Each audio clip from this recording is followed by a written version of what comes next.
জানেন আমরা সনাতনীরা কখনো হেরে যেতে শিখিনি, কিন্তু যখনই দেখছি যে সনাতনী কখনো হেরে গেছে, তার পেছনে একটাই কারণ লোভ। তার পেছনে একটাই কারণ সঙ্গ শক্তিকে সে জানে না। একসাথে থাকবার জন্য যে শক্তি, সেই শক্তি সম্পর্কে তার জানা নাই।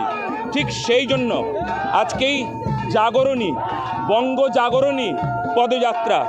বাংলার মানুষ জাগবে, বাংলার হিন্দুরা সচেতন হবে, তার সংস্কৃতি জানবে, আর যে সংস্কৃতি জানলে একতার শক্তিতে শক্তিমান হবে।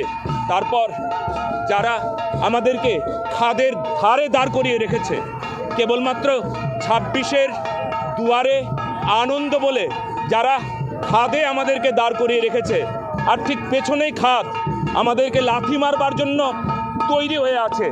এইবার আমরা যদি এইবার এক না হয়ে যদি উল্টে আঘাত করতে না পারি, তাহলে হিন্দু সমাজ একেবারে খাদে পড়বে, খাদে ফেলে দেওয়া হবে।